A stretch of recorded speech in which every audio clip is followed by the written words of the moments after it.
वहीन अपराध लक्षय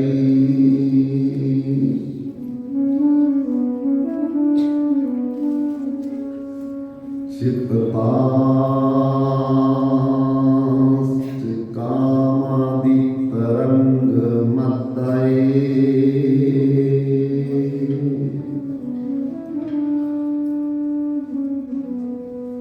कृपामयि त्वां शरणं प्रपन्नया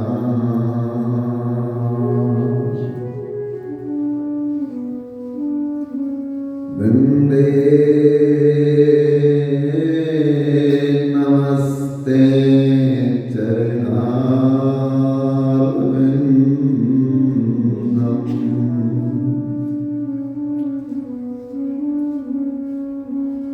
मां प्रसाद जननि सर्वस्वभाग्यवर्धनि आदिव्याधिहरनित्यं तुलसी त्वं नमोऽस्तुते। श्री कृष्ण चैतन्य प्रभु नित्यानंद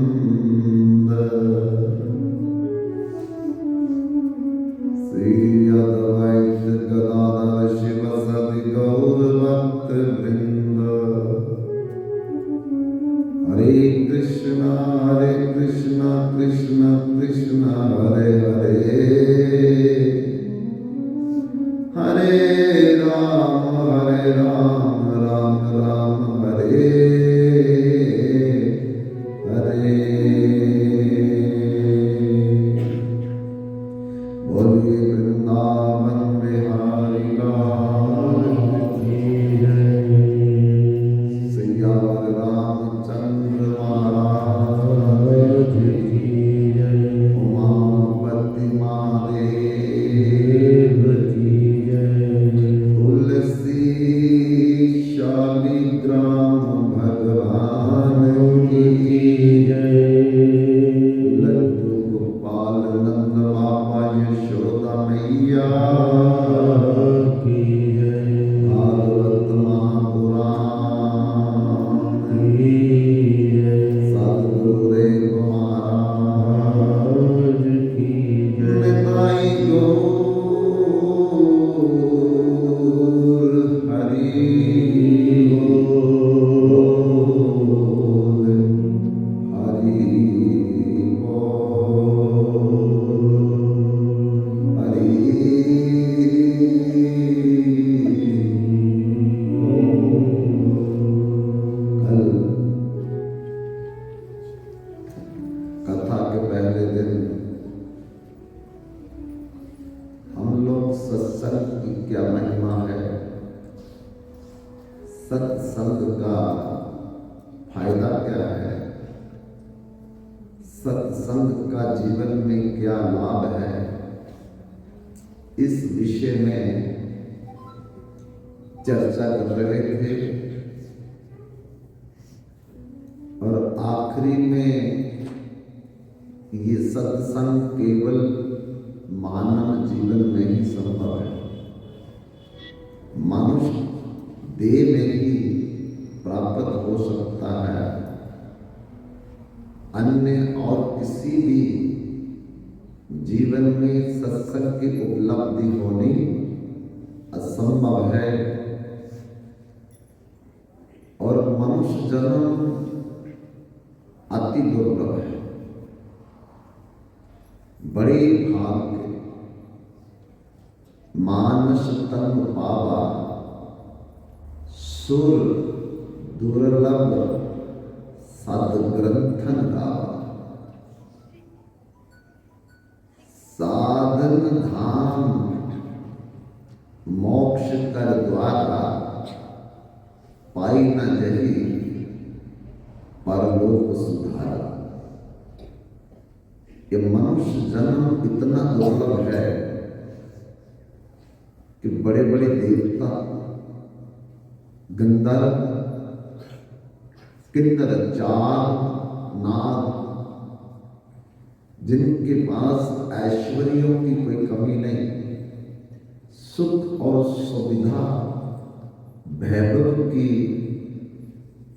कोई चिंता नहीं, पर फिर भी वो भगवान से एक ही निवेदन करते, एक ही प्रार्थना करते हैं कि हम लोगों को मनुष्य जन्म एक बार जरूर देना। क्यों? जब किसी के पास इसमें सुविधा है, ज्ञान भी ज्यादा है, ताकत भी ज्यादा है, ऐश्वर्य भी ज्यादा है, वैभव भी ज्यादा है, सुंदरता भी ज्यादा है, तो फिर वो क्यों ऐसा कहे कि हमको मनुष्य जन्म देना, जबकि मनुष्य जन्म में तो बड़ा दुख है। जन्म का दुख, मरण का दुख, बुढ़ापे का दुख, बीमारियों का दुख, और चिंता कितनी हम लोगों को लगी रहती है। लेकिन फिर भी इतना दुख होने के बावजूद भी ये बड़े बड़े स्वर्गों में जो लोग रहते हैं सुखी हैं, वैभवशाली, ऐश्वर्यशाली, शक्तिशाली, फिर भी भगवान से ऐसी प्रार्थना क्यों करते हैं कि हम लोगों को जब आपकी प्रसन्नता हो तो मनुष्य जन्म जरूर देना। तो इसका कारण हम लोगों को समझना चाहिए कि वो ज्ञान प्रदान तो है, वो वैभव प्रधान भी है, सुख सुविधा प्रधान भी है, पर कर्म प्रधान नहीं है। अर्थात वो अगर कोई नया कर्म करेंगे तो उनको फल नहीं मिलता है। हम लोग नया कर्म करेंगे तो उसका फल हमको मिलेगा। 84 लाख जन्मों में 83,99,999 जितने भी जन्म है, ये ज्ञान प्रदान है, भोग प्रदान है, सुख प्रदान है, पर कर्म प्रदान नहीं है। कि कोई भी अगर वो कर्म करे तो उनका भगवान उनको फल नहीं देते।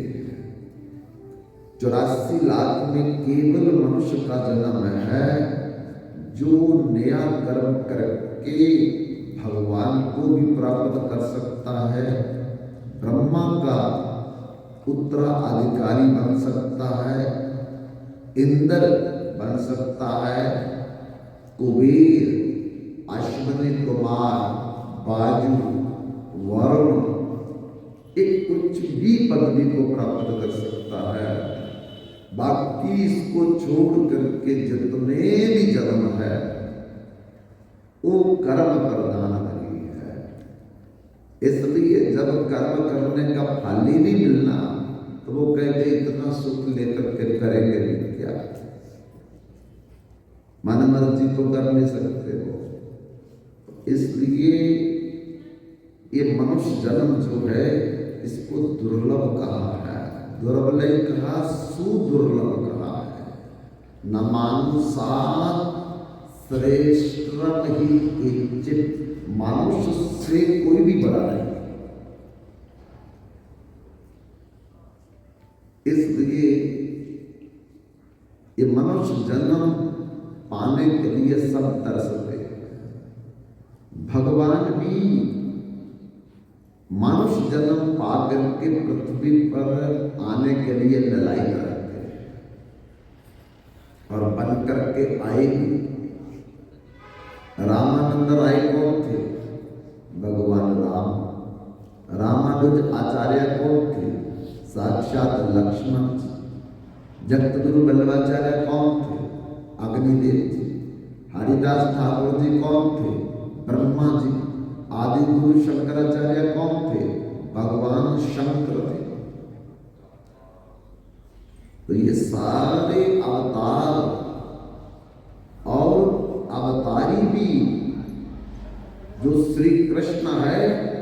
चैतन्य महाप्रभु का अवतार लेकर के इस पृथ्वी पर मानव बनकर के आए।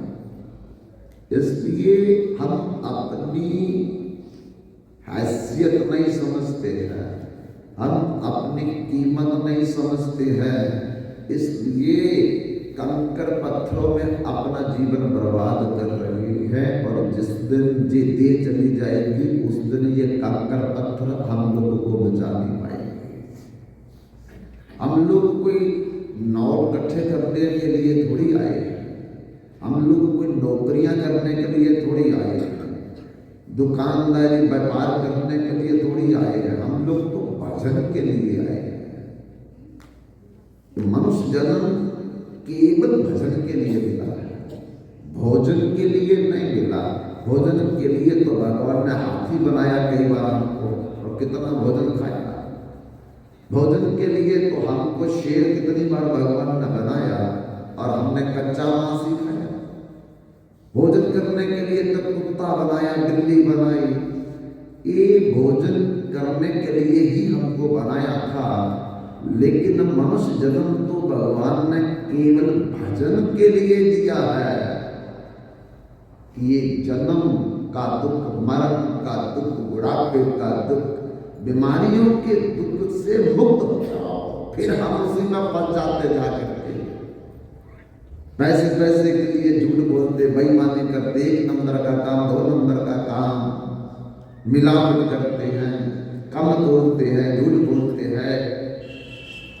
इसको लेकर के हम कब तक इस जीवन को रखेंगे, जबकि ये जीवन मिला ही भजन के लिए है।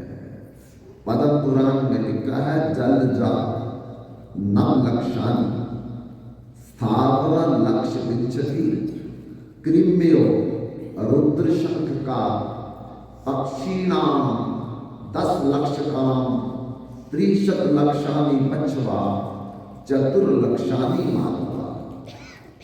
ये मनुष्य जन्म 80 लाख योनियों के बाद मिलता है। पहले हम क्या थे? जल जा नव लक्षान। जमीन के नीचे क्या है? जल। इस जल के हम जीव थे 9 लाख तरह के जीवन पाए। हमको तो 2 चार ही दिखते हैं, जल के अंदर मछली है, मगरमच्छ है, कैकड़ा है, कछुआ है। अरे 9 लाख तरह के जीव हम इस जल में कई बार बन चुके हैं, कई बार, मैनी टाइम, एक बार नहीं। थावरा लक्ष्य विच्छति, जब 9 लाख जन्म हमारी जल की समाप्त हुए तक पहचान 20 लाख जन्म हमने पेड़ पौधों के, जिनको स्थावर कहते, वो पाए। पहले नीचे थे, फिर ऊपर आ गए जमीन के, लेकिन चलने वाले नहीं। स्थावर स्टेबल, एक जगह पर खड़े रहो, 1000 साल खड़े रहो, 2000 साल खड़े रहो, 5000 साल खड़े रहो, नहीं भजन करेंगे तो यही होगा हमारे साथ, आगे भी ऐसे होगा। अमरूद का पेड़ बने, जामुन का पेड़ बने, संतरे का, अंगूर की बेल बने, कई जन्म हम लोगों ने इन पेड़ पौधों और झाड़ियों में पाए। गुरु ग्रंथ साहब में स्पष्ट लिखा है, कई जन्म बाई कीट पतंगा, कई जन्म कीड़ा मकोड़ा हम बने, कई जन्म गज मीन कुरंगा। गज मैंने हाथी, मीन मैंने मछली, परंगा मैंने हम हिरण बने कई बार। कई जन्म पक्षी सरप हो, कई जन्म पक्षी बने, तोता मैना चिड़िया चील के, और कई जन्म सर्प, शिशुंदर, सपोलिया, छिपकली, ये जानवरों के अंदर हम लोग चले गए। कई जन्म हैबर वृक्ष जइयो, हैबर मैंने घोड़ा, वृक्ष मैंने पेड़ पौधे और झाड़ियों में हमने कई बार जन्म लिया है। कई जन्म शैल गिरी करैया, पहाड़ों की चट्टानें बने, पत्थर बने, ये भी 84 लाख में आते हैं। कई जन्म गर्भ फिरी खरैया, माता के शरीर में जहां भी जन्म हुआ, हिरणी के शरीर से जन्म हुआ तो हिरणी माता के शरीर में पैर ऊपर सिर नीचे करके लटके रहे, दुख आते रहे। शेरनी के बच्चे बने तो मां शेरनी के शरीर में पैर ऊपर सिर नीचे करके लटके रहे। और महिला के शरीर से जन्म लिया और उसके कोख में हम लोग पालन ऊपर करके नीचे सिर करके लटके रहे, बंद थैली में कष्ट पाया। इसलिए कई जन्म गर्भ फिरी खरैया, गर्भ में फिरते रहे। कई जन्म शाक करी उपाइया, अरे सरसों का साग बने, मेथी का साग बने, पालक का पत्ते बने, मिलु जगदीश मिलन की बरिया, चिरन ताल के देह संजरिया। उस परमात्मा की कृपा से फिर दिया आ गई तो मनुष्य जन्म भगवान के भजन के लिए मिलने के लिए दिया, और हम लोग फिर भोजन में घूम रहे इधर उधर इधर उधर। फिर हम कोई जगह चले जाएंगे, जहां से आए वहीं गिर जाएंगे। बंधुओं, इस विषयों की, भोगों की, भोजन की लालसा में हमने अनंत करोड़ जन्म पहले भी बर्बाद किए हैं। अब भी भोजन के लिए, विषयों के लिए, भोगों के लिए, धन के लिए, जमीन जायदाद के लिए फिर बर्बाद कर देंगे। तो वही हालत होगी जैसे एक कैदी 80 साल तक जेल में,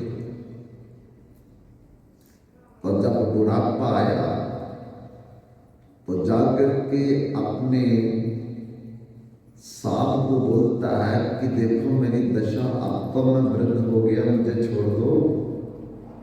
उन्होंने कहा कि अभी तो आपकी जेल और बाकी है, सजा और बाकी, हम कैसे छोड़ दें। बड़े अफसर से बात करेंगे, अगर वो मान जाएंगे तो फिर आपको रिहा कर देंगे। बड़े अफसर से बात की तो बड़ा अफसर बोलने लगा, एक मौका दे दो उसको बाहर निकलने का। कैसा मौका?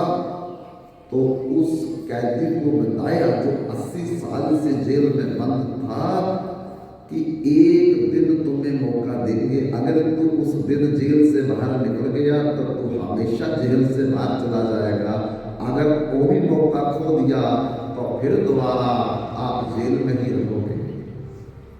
कैसा मौका?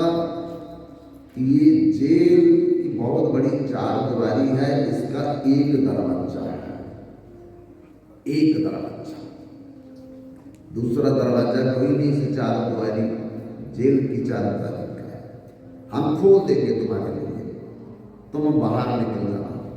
अगर तुम शाम तक निकल गए बाहर और तुम हमेशा के लिए बाहर, अगर नहीं शाम तक निकले तो फिर हमेशा के लिए आता है। बंधुओं, साथ में कहा कि आपकी आंख पर काली पट्टी बांध दी जाए और आप दीवार का सहारा लेकर के बाहर निकल सकते हैं। बंधुओं, उस आदमी के आंखों पर काली पट्टी बांध करके छोड़ दिया चारदीवारी के अंदर, और वो दीवार को हाथ लगा लगा करके चलने लगा कि जहां दरवाजा आएगा, दरवाजा तो खुला है, वहां दीवार होगी, बाहर निकल जाएंगे। 2-4 घंटे के बाद दीवार को हाथ लगाते लगाते दरवाजा आ गया, और बंधुओं जैसे दरवाजा आया उसके सर में खारिश होने लगी। दोनों हाथ दीवार से उठा करके वो सर में खारिश करने लगा। जितने समय में खारिश करता रहा, दरवाजा निकल गया। जब हाथ लगाए तो फिर दीवार आ गई। उसने सोचा अभी दरवाजा आया ही नहीं, ऐसे हजारों बार वो दरवाजे के पास आया, कभी सर में खास, कभी कंधे में खास, कभी पीठ में खास, कभी टांग में खास, दरवाजा निकल जाए, आखिर में फिर जेल में बंद रहा। यही हाल हमारा हो रहा है कि जब मोक्ष का दरवाजा आता है, निकलने का दरवाजा आता है मनुष्य जन्म में, हमको भोगों की चिंता, भोजन की चिंता, पैसे की चिंता, भावा की चिंता, प्रतिष्ठा की चिंता, बड़ा घर बन जाए, बड़ी जमीन मिल जाए, बड़ी फैक्ट्री लग जाए, बड़ी गाड़ी आ जाए, एक ख्वाहिशें जो है कि हमको फिर इसी चालबाजी में बंद करने के लिए काम कर रही है। बड़ी भाव के मानस तन पावा, बड़ा किस्मत वाला जीव जिसको मनुष्य जन्म मिला। सुर दुर्लभ सदग्रंथन गावा, देवताओं को भी दुर्लभ है जो वो हमको मिल गया। साधन धाम मोक्ष कर दुआजा, इस साधन करके मोक्ष पाने का दरवाजा है। पाई न जही पर लोग सुधारा, पर कुछ नहीं किया, कुछ नहीं किया, बस बच्चों के पीछे लगे रहे, घर के पीछे लगे रहे, पढ़ाई के पीछे लगे रहे, बस इसी में हमारा जीवन बर्बाद हो गया। आखिर पढ़ाई भी काम नहीं आएगी, डिग्रियां भी काम नहीं आएगी, नौकरी भी काम नहीं आएगी, जमीन जायदाद भी काम नहीं आएगा। जो काम आने वाला भजन था, सत्संग था, कीर्तन था, कथा थी, उसमें हमने समय निकाल करके कभी मन लगा करके सुना नहीं। और अगर अपनी मौत से कोई बसर नहीं, समान 100 वर्ष का पल की खबर नहीं। दुनिया भर का सामान इकट्ठा कर रहा है, मन को उसमें फंसा लिया, आखिर मरते समय भी मन उसी में फंसा रहा।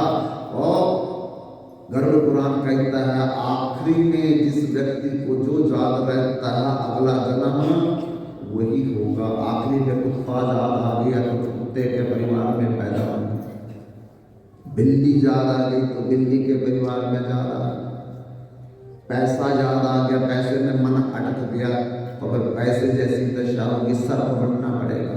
आखिरी में अपना बड़ा बनाया हुआ घर याद आ गया 3-4 मंजिल का तो प्रेत बनना पड़ेगा। आखिरी में अपने बच्चे याद आ गए तो कुकुर और शुक्र के परिवार में जाकर के जन्म लेना पड़ेगा। आखिरी में अपनी 10-12 एकड़ जमीन याद आ गई तो चूहा बनना पड़ेगा, और चूहा बन करके उसी खेत में जाकर के अपना घर बनाना पड़ेगा। इसलिए बंधुओं, बी अलर्ट, सावधान हो जाओ। अभी सावधान होने का समय है। अगर सावधान नहीं हुए तो सिर धुन धुन पचताई, काल ही कर्म ही ईश्वर ही, फिर मिथ्या दोष लगाई, हाथ में कोई फायदा नहीं होगा। इसलिए गुरु ग्रंथ साहब ने लिखा है कि आखिरी समय जिस व्यक्ति का मन जहां जाएगा अगला जन्म वैसे ही उसका होगा।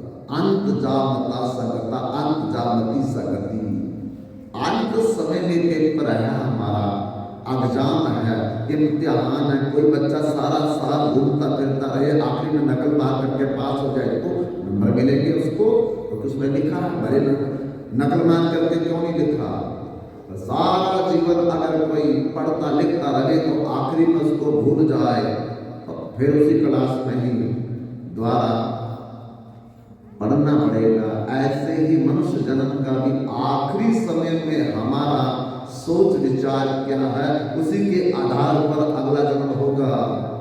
अगर भगवान याद आएंगे तो भगवान के पास, अगर संसार याद आ गया तो फिर द्वारा संसार में ही हमको वापस आना पड़ेगा। 84 लाख जन्मों में भ्रमण करना पड़ेगा। इसलिए भगवान श्री कृष्ण कहते, अंत काली चामामी सम्मरण मुकत्तवा कलेवरम जा प्रजाति सा बदभाव नक्षत्र या संशया। इसमें कोई भी संदेह नहीं कि आखिरी समय में जो व्यक्ति सोचता है उसका जन्म उसी के आधार पर भगवान हमको देते हैं। इसलिए अंत समय जो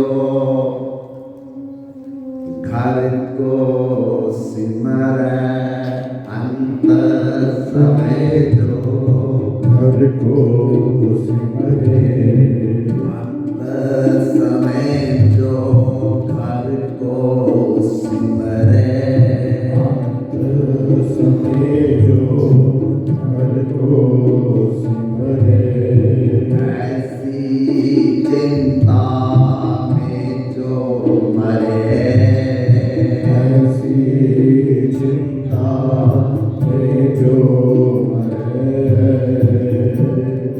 प्रेत ज्योति बल बल करे, प्रेत ज्योति बल बल करे। आखिरी में मरने का टाइम आ गया, तीन जमदूत ढंकर खड़े हो गए, हम सावधान नहीं थे और मन फंस गया। 3 मंदिर बनाया, इतनी सुंदर रसोई बनाई, वेटिंग हॉल बनाया, ड्राइंग रूम बनाया, बेडरूम बनाए। अब रहने का समय नहीं मिला तो 3 जमदूत आगे देने के लिए, चलो टाइम ही जाओ, गोविंदस हमारे साथ चलो।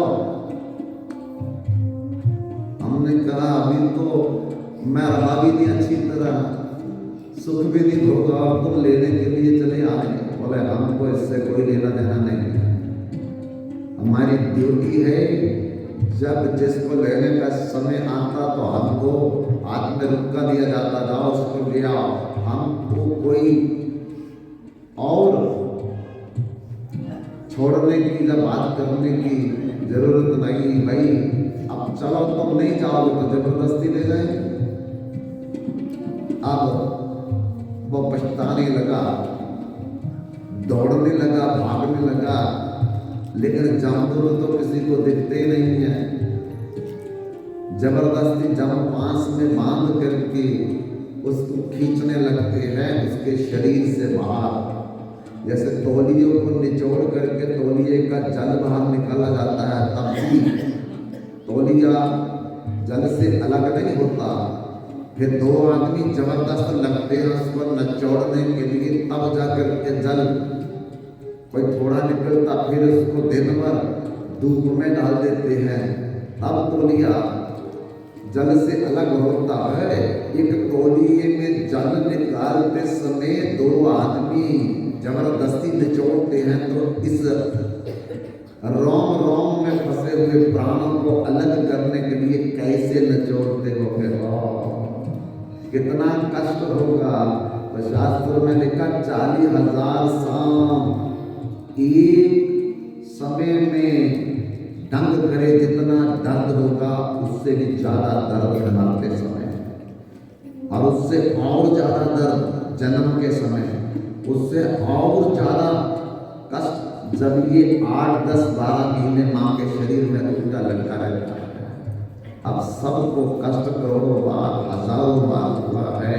हम इस जन्म में भी ऐसा कष्ट पाया है, पर भूल गए, क्योंकि हमको भूलने की आदत है, हमारी मेमोरी बहुत ढोल है, इसलिए बार बार भूल करके हम अपना जीवन बर्बाद कर रहे हैं। इसलिए सत्संग में आकर के जब सुनेंगे तो फिर हमको याद आएगा कि जन्म का कितना बड़ा दुख हम भूल गए, मरण का कितना बड़ा दुख हम भूल गए, गर्भवास का कितना बड़ा दुख, गर्भ दुखम समम न भूतो न भविष्यति, गर्भवास में उल्टा बल्ब थैली में बनता है और गंध से भरी थैली में रहता है। माँ मसाला खाएगी, बच्चा मच्छी की तरह तड़पता है, क्योंकि ऊपर सकिन तो भाई नहीं अभी, चमड़ी तो भाई नहीं है। अरे थोड़ा सा कट लग जाए, उसमें थोड़ी मिर्च डालो, मसाला डालो, नमक डालो, कितना कष्ट वो बच्चा बिना चमड़ी से उल्टा लटका है, माँ गोलगप्पे खा रही है, स्वाद लगा रही है, बच्चा तड़प रहा है। माँ मोमो खा रही है, मैगी खा रही है, नूडल खा रही है, समोसे खा रही है, टिकियाँ खा रही है, बच्चा तड़प रहा मछली की तरह। भगवान आकर के लाड करते हैं, देख तेरी असली माँ है क्या कर रही है, उसको कुछ नहीं पता कि तेरे को कष्ट हो रहा है। भगवान आकर के उसको सहारा देते, चिंता मत करना ना। लेकिन माँ को पता कुछ नहीं, पिता को कुछ नहीं पता है, दादा दादी को कुछ नहीं पता है। लेकिन जन्म के समय दादा भी दौड़ कर के आएगा, पोता आ गया, दादी भी दौड़ कर के आ गई, पोता आ गया, माँ भी पुत्र आ गया, पिता भी पुत्र आ गया। लेकिन कितना कष्ट दिया है लोगों ने उस पुत्र को जन्म लेने से पहले, डोंट नो, जानते नहीं है।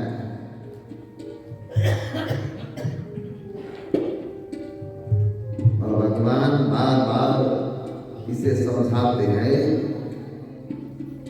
तुम इस जन्म मरण के चक्कर से मुक्त हो जाओ। और उसका एक ही तरीका है, सत्संग सुनना, कथा में बैठना और भजन करना। लेकिन फिर जब जन्म हुआ तो आया था किस काम को करने लगा, क्या काम हमारा संसार की तो भूल गया, भगवान भूल गया, सब किया कराया और भूल गया हरे नाम।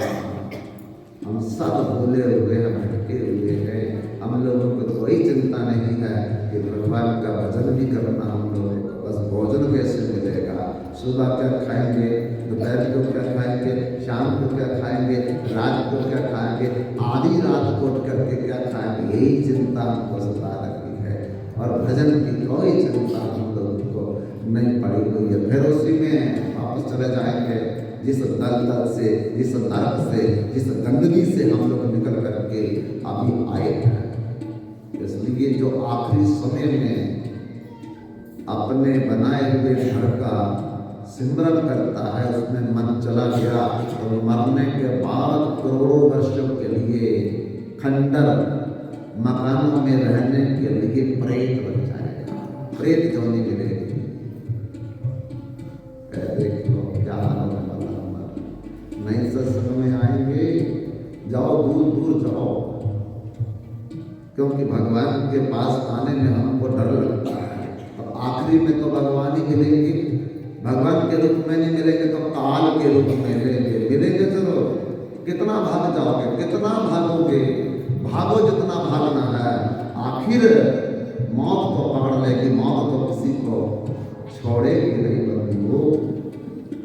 इसलिए आखिरी में भगवान ज्यादा जाए, इसके लिए अभ्यास करना पड़ेगा, तभी ऐसा संभव होगा। क्योंकि जो हमने जीवन में किया होता वही आखिरी में याद आता है। तो जीवन में अगर सत्संग नहीं सुना होगा, कथा में नहीं बैठे होंगे, भगवान का भजन नहीं किया होगा, तो आखिरी में भगवान का भजन कैसे याद आएगा। इसलिए अंत मता सा गता, जिसकी अंत समय जैसी मति, उसी की आगे गति भी ऐसी। अंत समय जो भूमि सिमरै, अंत समय जो भूमि सिमरै, ऐसी चिंता में जो मरै, ऐसी चिंता में जो मरै, बल बल जो बल बल। आखिरी समय आ गया, जब लोग सामने खड़े दिखाई देने लगे, चलो भाई आपका समय हो गया, अब एक श्वास भी तुमको मोहलत में नहीं मिलेगा। लेकिन याद आ गया कि 10 एकड़ जमीन खरीदी, अभी तो उसका सुख नहीं होगा। और कहा भाई इतनी जमीन खरीदी थी, अभी उसका सुख मैंने लिया नहीं और आप लेने के लिए चले आए। बोले ये हमको नहीं देखना कि तुमने सुख भोगा या नहीं भोगा, हमको तो जैसे ऑर्डर होता है बस उसी प्रकार से हमको ड्यूटी करनी है। हम तो नौकर हैं जमराज के, जमराज जैसे भेजेगा वैसे हमको काम करना है, नहीं तो नौकरी चली जाएगी हमारी। और जमराज ब्रह्मा के नौकर है, ब्रह्मा जो कहेगा जमराज को करना है। और ब्रह्मा जी भगवान नारायण के नौकर है, नारायण जो कहेंगे ब्रह्मा जी को करना है। इसलिए ऊपर से आप अपने आप को बचा सकते हैं और कोई भी तरीका नहीं है। इसलिए तुमको तुरंत हमारे साथ चलना पड़ेगा। लेकिन जबरदस्ती खींच तो लिया, मन रह गया जमीन में। और जमीन में जब मन रह गया तो मरने के बाद चूहा बन करके अपनी जमीन में आकर के घर बनाएगा, खोद खोद करके बिल में रहेगा। क्यों? क्योंकि आखिरी में मन जमीन में गया तो फिर जमीन में चूहा बन करके उसकी ममता पूरी होगी। हमारे अपनी जमीन में जितने भी चूहे वो हमारे दादा परदादा है, सास ससुर है, और कोई नहीं है। क्योंकि उन्होंने आखिरी समय में जमीन याद की थी और वह जमीन में चूहा बन करके आ गए। अधिकार जमाते हैं कि हमारी जमीन है। बंधु, एक समय देव ऋषि नारद और अंगिरा ऋषि एक गांव से जा रहे थे और नारद जी एक दुकान के आगे से जब गुजरे तो हंसने लगे। अंगिरा ऋषि ने पूछा कि क्यों हंस रहे हो? नारद जी ने कहा कि देखो ये दुकान पहले बड़ी छोटी दुकान थी, अब से बड़ी दुकान हो गई। पहले इस दुकान पर एक बूढ़ा आदमी बैठता था और वो 3 काम करता था, काम बोलना, झूठ बोलना, मिलावट करना। पैसा जमा करके उसने रख लिया और मर गया। लेकिन उसके पुत्र ने जोड़े हुए पैसे से ये बड़ी दुकान बनाई और उस दुकान पर उसका पुत्र बैठा हुआ है और सजा करके इसने दुकान के आगे तरह तरह की दालें बोरियों में खोल करके रखी है। लेकिन एक बकरा बार बार उस दालों को देख करके खाना चाहता है और जब खाने लगता है तब ये बालक उसको डंडा मारता है। वो मैं ना करके बेचारा दूर चला जाता, फिर घूम करके वो दूसरी बोरी की दाल खाने आता, फिर वो बालक डंडा मारता है, फिर डंडा खा करके मैं ना करता, फिर दूर चला जाता, फिर बार बार आता है, बार बार डंडा खा रहा है। अंगिरा ऋषि कहते इसमें हंसने की क्या बात है? जब बकरा दाल को खराब करेगा तो डंडा मारना ही पड़ेगा इस बालक को। बोले यही तो हंसने की बात है। बोले इसमें हंसने की क्या बात है? बोले हंसने की ये बात है कि जो बुजुर्ग पहले बैठता था कोई भी मर करके बकरा बना हुआ है और बकरा ये समझ करके मेरे पुत्र की दुकान है, मैं जरा थोड़ी सी दाल खा लूं, लेकिन उसी का पुत्र जो है उसको डंडा मार करके भगा रहा है। इसलिए हंसी आ रही है कि अपना ही सुख अग्नि दे ले, देख लियो परिणाम। जब चिता जलती है तो चार्जी पता क्या बोलता है? पुत्र को बांस का डंडा लेकर के 3 बार कपाल क्रिया करो, मैंने खोपड़ी में डंडा मारो। क्यों? अरे पिता का अपना पुत्र ही डंडा मारता है। क्यों?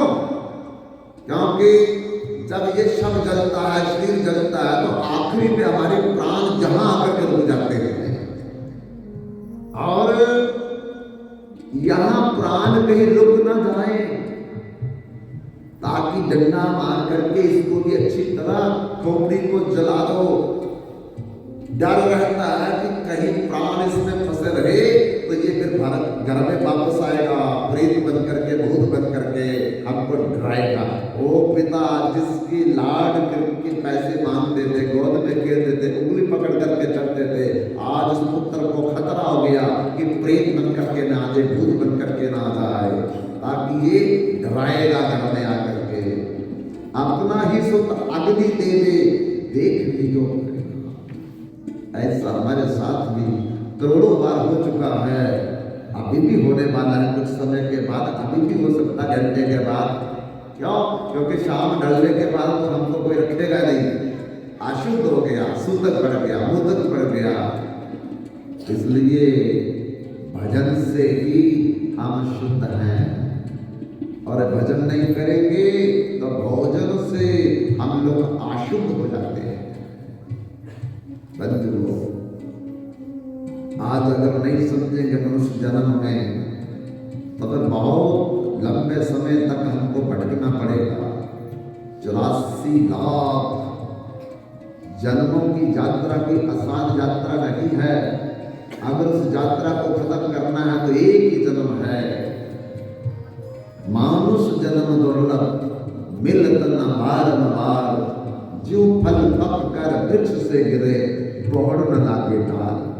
जैसे कोई फल पक करके वृक्ष से गिर जाए फिर दोबारा वृक्ष पर नहीं लग सकता, ऐसे मनुष्य जन्म एक बार चले जाने के बाद फिर मनुष्य जन्म बार बार नहीं मिलता है।